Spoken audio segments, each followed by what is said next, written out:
भुट्टो साहिब खे हमेशह अवामी लीडर चयो वञे थो। इन नज़रिए खे तव्हां कीअं ॾिसो था?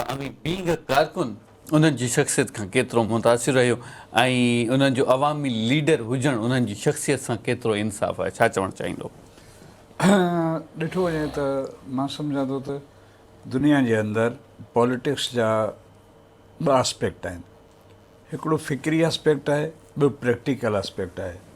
पर मां सम्झां थो त भुट्टे साहिब जी अवसर जंहिं दौर में थी आहे उन वक़्तु टीं दुनिया जो तस्वर अची चुको हो, जेको 1943 जे वर्ल्ड वॉर सेकंड खां पोइ सॼी दुनिया में जेका तब्दीली आई उन खे फ़िक्री तौर पंहिंजे लिहाज़ खां सोचे करे उन वक़्त जी इहा जिदत हुई।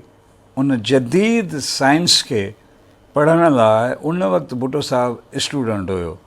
मां सम्झां थो 37 खां 47 ते जॉन कोनन कॉलेज बॉम्बे में भुट्टे साहिब जी स्कूलिंग जेका आई उन वक़्तु, ऐं तरबियत भुट्टे साहिब जी उन वक़्तु ईअं न हुई त के ॿिए हंधा हुई। उन वक़्तु सर शाहनवाज़ भुट्टो साहिबु जेको आहे उन वक़्तु सर शाहनवाज़ भुट्टो पंहिंजे टेन्यूअर में सिंध जे अंदरि सियासत जी जिदत में टॉप ऑफ द लिस्ट हुयो। ऐं पाकिस्तान पीपल्स पार्टी जंहिं बुनियाद ते आहे इन जो तस्वर पीपल्स हारी कमेटी सिंध 1934 में ठही, जंहिंमें सर शाहनवाज़ भुट्टो हेड हुयो। इन मक़सदु उन वक़्त जी जेका जदीद दुनिया हुई उन ते भुट्टो साहिब खे ॿिन्ही तरफ़नि खां, हिकु पंहिंजे एजुकेशन जे ज़रिए ऐं नंबर ॿियो पंहिंजे पेरेंटल उन खां मोरूसी तौर ते बि सॼी इंफॉर्मेशन भुट्टो साहिब खे हुई। ऐं उन ई दौरान तव्हां सम्झो था त भुट्टो साहिब जो जेको वियन हुयो उहो फ़िक्री हुयो।